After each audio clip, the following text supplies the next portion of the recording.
All-America tournament has become a staple of top lacrosse. From seniors to freshmen, the elite high school players in the nation are on full display. This year, we implemented a new regional format pitting the North, South, East, and West against each other. The best of the best face off in October, and we wanted to review the competition before the big day.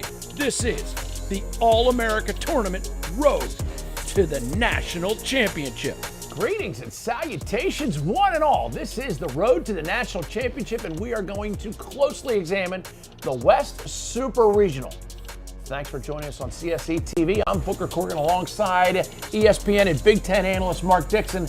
Dixie, the West, it's made up of all kinds of states. What are your impressions? Wow. When you think of Western lacrosse, you think of the rise of clubs like West Coast Stars, Mad Dog, National, just some really, really good players out in an area that's so fertile for lacrosse. You also think of some challenges that you have with like the West tryouts, especially in a pandemic situation. You were there firsthand to observe it. So right off the bat, you're out West, you got some challenges with the tryout, and then the reward is, which is a reward, don't get me wrong, you got to fly across the country to play in a COVID environment. So a lot of challenges for these young men and women in the Western region. And another challenge that the Southwest region was able to overcome is they had two separate tryouts in successive days. So they tried out in Dallas with a bunch of young kids, and then they had a tryout in Denver with a bunch of different kids, and they had to mesh a team together. They did so quite well. We also had to mesh a team together in 109-degree temperatures in Mesquite, Nevada for the West tryout. But those kids, those boys and girls came to play and prove themselves. Let's look at the boys command division. 3 athletes to watch. Luke Bruner out of Lakewood High School. What a star. Yeah, really good player. And this is, when you talk about these 3 teams that are in it, you got the Southwest, the Midwest, and the West. Yeah. So take your pick where you want to try out. But Brunner was a really talented player. Yep, and then Jack Casey, he was the MVP from the Southwest. Regis Jesuit. Schools are putting out talent out in these areas. Yeah, so Regis Jesuit, Colorado, if I'm not mistaken. So from those mountain states, and what about the players that the state of Colorado is putting out?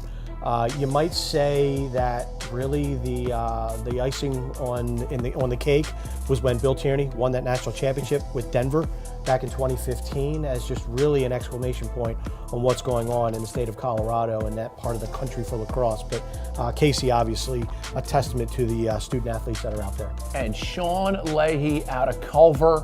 What more do I need to say?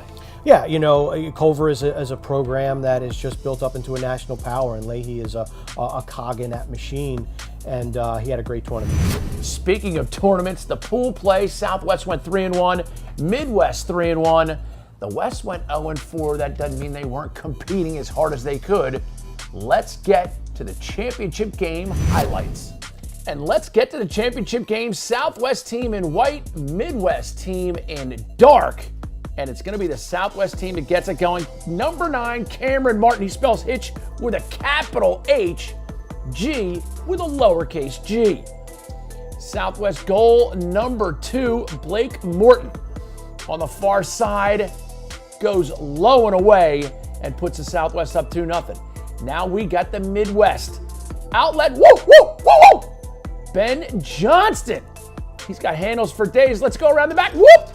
Oh, God, now how do you pay this off? You go around the back, you better finish with a dunk. And Ben Johnston certainly does. Now, Midwest, Nuke Macaluso with the nifty feed to Wyatt Furr. This is good team offense. Watch the play develop and look at number 7, Wyatt Furda on the crease. He kind of drifts, he floats, his defender's ball watching, his defender slides, and all of a sudden it's a quick stick goal for Furda. Now, Southwest, Jake Park. He's going to have a short side rip, and he's going to sting the corner. Gets it up top, goes, feels it, releases it, and he gets it. Midwest, number 17. We've talked about Sean Leahy, and we will talk of him again. Speed, and finds a way to convert. And that sets the stage for Southwest Tyler Olson, good old number 19. He nails the game winner on a redodge, rolls back right here. Oh, not so fast. It slings it. Dixie, stone cold stars. Well, Bruner, again, we talked about him a little bit earlier. We just did a really nice job for this Midwest team. You could see from the championship game, a very kind of a, when you think of the West, you think about athletes getting up and down the field, and a lot of high scoring. That was a low scoring championship game. Hats off to the defensive efforts of these kids. And then you saw Leahy assist on the tournament, just a little smaller, but great jump, great quickness, really good at using his size to his advantage, a smaller player that uses his quickness to get front side on defenders, score a nice goal in that championship game, and he was a force all weekend for that Midwest ball club. And like you said, tough time picking Sean Leahy with all those points. I think he's going to be one of your studs. When we come back, we're going to look at the Girls Command Division Championship, the breakdown, and how it evolved here on the road to the national championship.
Let's get back at it. Let's keep looking at the West Super Regional as we had the Girls Command Division. What were your expectations going here? Again, some tough tryout scenarios, but these girls competed. Yeah, and I'm not super familiar with the Scholastic lacrosse in the middle and the western part of the country, but much like on the boys' side, you can expect a lot of athleticism, a lot of speed, a lot of really tough play, and it was such a challenge out west with the dual areas to try out. We were just kind of talking off camera. You see one player at this tryout, then you see other players at another tryout. It's hard enough to pick a team when everybody's centralized. Yeah. Try doing it with two areas, but you got to hand it to Corrigan for being creative and giving these athletes an opportunity to show their skills. So I think my expectation coming into this division in the West, the Command Girls, is younger players ready to get on the radar next year. Yep. We'll get on the radar this year to be recruited next year. And in a lot of ways, people will make the comment, it really doesn't matter in the Command Division. No, it does matter. These kids want to rep their region, want to play as best as they can. They want to acquit themselves as best as they possibly are capable of, and it's having fun playing this game. And I think all these athletes had a lot of fun in this West Regional. And I know they had fun. I was at the Dallas tryout for the Southwest Region. Dixie, I know you've been at a number of the Baltimore tryouts. We started the tryout at 9 a.m. and at 7:15, 120 kids were ready to go in line. I had to do stick lines at 8:15 just to give these kids something to do. Sure. They were that excited about having Corrigan Sports put on these tryouts, giving kids a chance to play. And they had fun doing it. So that was cool. Let's look at some of the stars to watch. Ella Berg out of Gentry Academy played for the Midwest and did a great job. Yeah, really terrific player. And much like the boys, when you think of the Midwest, you think about Ohio, Michigan, especially on the boys' side, no disrespect to the girls' side, but Juice Cherries is a program that's really up and coming, and we're going to talk about some of those players later on in this segment with the highlight division. But Berg is a testament to the talent in that Midwest area. Kate Isaacson, star out of Thomas Worthington. She was the MVP. Wow. Out of the great state of Ohio. Yep. So we're seeing that emergence of Ohio lacrosse players, and you're seeing it at the highest level, both the men's and women's programs for Ohio State University, the flagship university for that state, having some success. And St. Ignatius Prep just continues to put out great quality athletes, and they're all just drawn into that sport of lacrosse. Olivia Ripple was a star for them. Yeah, no exception out of that San Francisco area. She had a great tournament and was really fun to watch. Pool play, things got a little hectic. Dixie, tell us about the records. Well, really competitive region, and this is what you want on day one. 3-1, 2-2, 1-3. The Midwest 3-1, Southwest 2-2. The West went 1-3. So really, it was anybody's Sunday. Now let's get to the championship game highlights. It was a doozy. And here we go with the Midwest team in orange and the West girls rocking LA Lakers purple. The Midwest gets it going. Kate Isaacson on a dodge. She knows when opportunity knocks, you got to get there. You got to take it to the cage. Midwest again. Already up 3-0. McKenna Harrington on a nice feed to the crease, and the Midwest goes up 4-0. West goal number 1, Sophia Desjardins out of La Jolla Country Day School. And now the West finding a way to make it a game. It's going to be 5-3 as Isabella Wenstrat from the Hazel Baker. What a pass by Hazel. Midwest imposing their will. Again, it's McKenna Harrington making it look easier than it really is. Midwest now stretching their lead. As you see, Harrington finish that one.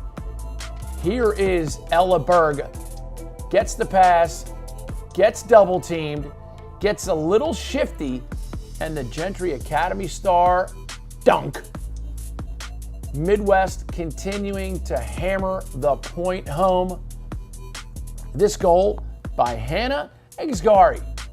What a nice play by her to finish it off, and the Midwest girls rolling. And Ella Berg will close out the scoring. She's a star on the rise, and she proves it each time she steps on the field. Dixie, stone cold stars. Yeah, Isaacson, 8 goals, 2 assists. She was terrific all weekend, won the MVP out of the state of Ohio.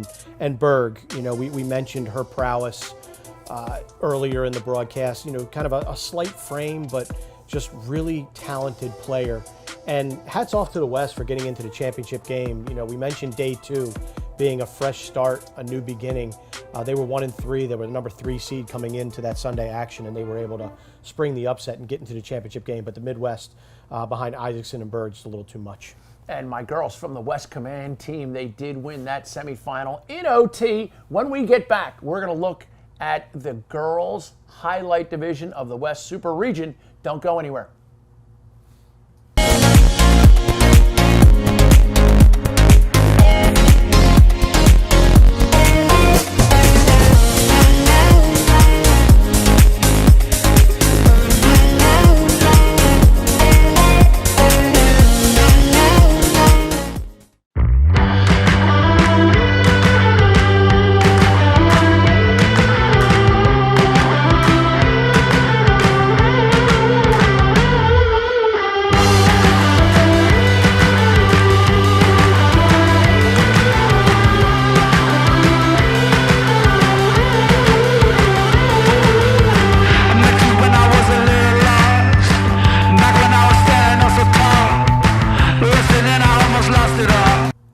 Made it to the girls' highlight division of the West Super Region. Booker Corrigan, Mark Dixon.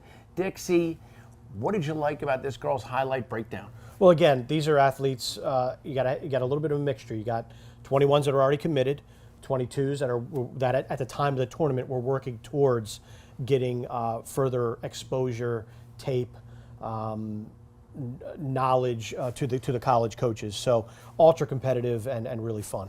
And some great stars on the rise out of the Midwest. Francisca Frieri out of Lockport High School. She's an attacker, star on the rise. Headed to Notre Dame, so a big get for the Irish, keeping her in that neck of the woods, and was a really good player all weekend for the Midwest. Katie Ling out of Springboro High School, a goaltender. Yeah, one of those athletes that is not committed at this point. So she had a great tournament. And oftentimes in these, quote-unquote all-star events, you don't talk a lot about the defense, let alone the goalies, but Ling was a real bright spot for that Midwest club. Miramonte High School, the midfielder Emerson Bolig, she played for the West squad. Good star? Big time. I'd say so. She will be taking her talents to Evanston, Illinois to play for Northwestern when it's all said and done. And she was one of the best players, if not the best player on the West. Little known fact, I was born in Evanston, Illinois. Congratulations. Cook County. Yeah, product of Cook County. I've never been to the Cook County Assessor's Office, though. But Blues Brothers? I remember that. Yeah, That's sure. what they Have you did. been to Gibson's, though? The steakhouse on Rush Street. I left when I was 3. I only had 2 teeth. I had to go. Let's look at their records. The Southwest team went 3-1, Midwest 2-2, West 1-3. Chips on shoulders anywhere? I don't think so. I mean, I think inherently that's something that the players and the coaches might put on themselves, almost artificial, to give them a little bit extra motivation. But I think there is a tremendous amount of pride that these girls and boys put into repping their region. Gotta love it. Let's get to the championship game highlights. Southwest girls rocking the white uniforms, Midwest girls in orange. As we get going with the first goal in the game, Midwest goal by number 5, Francisca Frieri. And she bringing it, slinging it, stinging it into the corner. Next one, Logan Reisenhoover for the Southwest. She wears number 1, and she's got the first goal for that squad today. Now it's the Midwest. They get a freebie of sorts as Erica Ho chases down the goaltender and scoops and scores right in front of the goal. And now the Southwest gets a goal by the birthday girl, Kate Lord. Big day for her. Always nice to score on your birthday. Midwest gets a tally from Grace Tuttle. The strides, the pass, turn, shoot, destroy the corner, move along to the next one. Midwest, their 9th goal coming of their championship game. This one by Serafin Demuno with a super pass by Nina Montez. We will see them connect later as well. Montez proving her worth as a passer. Southwest get back within striking distance with a little 2-man game, and Sam Whiting on the finish. Sting in the corner, and it just drops to the ground. Southwest takes the lead on an inside finish by Sophia Culver. Gets open, catches, turns, and scores. Midwest, they knot it at 10 as the duo of Montez and Demuno strike again. 2 real players in action. A little drama unfolds, but it's the Southwest, Maya Kendall, Dixie, Stone Cold Stars. Well, how about that championship game? I mean, you couldn't have asked for anything better, more competitive, and hats off to both of those squads. But Frieri, 14 goals, 4 assists. That's a reason she is going to Notre Dame, a prolific scorer. And how about Reisenhoover? I mean, just tremendous scoring ability, 11 goals, 1 assist. Just really a bright spot in this tournament. And when we get back, it'll be an opportunity to look at the boys' highlight division of the West Super Region. Thanks for joining us here on CSE TV.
Some people like to say that the boys' highlight division is the culmination. After watching that championship game, I'll take the girls' highlight division anytime. That was a phenomenal championship game. Let's get to the boys' highlight. What jumped out at you when you looked at these brackets? When you think about the boys' highlight in the Western Regional, typically you gravitate toward the West to be the favorite. They've done terrific over the last few years. One of the things that jumped out at me was the goaltender, Matt Nunez, has played for the West traditionally. He played for the Southwest. in this tournament. He's going to the University of Virginia, arguably the best 2021 goaltender in that class. So right off the bat, that was something that, how is this going to shake out? How is it going to affect the West? How will it help the Southwest?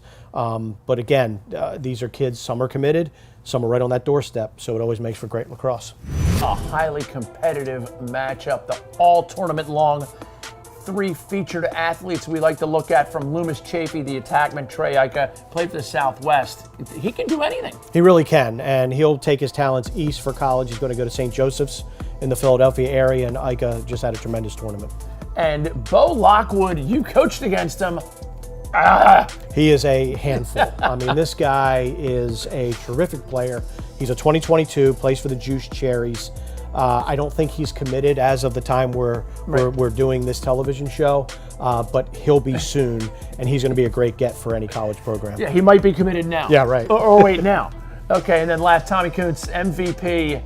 Brother Rice has a great goaltender in him. Tommy. Yeah, they really do. And again, another Juice Cherry, so a guy who is a game changer. Kuntz is amongst that group that will be a solid college netminder. It'll be great to see how that evolves. Pool play, Midwest goes 3-1, Southwest 2-2, West 1-3. That set up a phenomenal championship game for the boys highlight division. Let's see those highlights now. The Midwest squad rocking red, Southwest bombing around in the black, and the Midwest is going to get it started with Mateo Corsi of IMG. Tommy Marichek's got to love this player because he's got a great pass to Patrick Riley, the Loyola Academy standout. Ball goes across the top, and the finish. Midwest running some really good team offense all quarter long. Lots of motion, a lot of ball movement, a lot of touches. Most of the 6 guys on the offensive end are all in motion. Reminded me of UVA. And then it's number 2, Andrew Macheka, who dodges hard to the cage and gets the finish. Here he comes on the redodge, far side of the field. They get the ball down to him. Again, great team offense. Great opportunity for Macheka to cash in. Now we start on the defensive end with a big hit by Zach Mercado. Get back, young son. You don't know me like that. And now it's transition. And Trey Ika, we talked about him. He's going to complete the transition. Ika, catch and release program. Goodness. Midwest goal. Next one by Griffin Mallory out of Valor Christian High School. The old drop dodge. Drops it, gets his defender out of position, and cashes. And lastly, Trey Ika gets under his man and finds a way to finish on the near side. He sneaks one in, but it's the Midwest boys who take it. Dixie, let's get right in to your Stone Cold Stars. Ika all weekend was a tremendous scorer for that Southwest squad, a big reason why they made that championship game. But Bo Lockwood in the Midwest, just way too much for the rest of this super region. And you see the balance in his game, 5 goals, 4 assists for a highly sought after 2022 recruit. And you talk about highly sought after. These teams are now going to play in that national championship tournament in Virginia Beach, October 16, 17, and 18.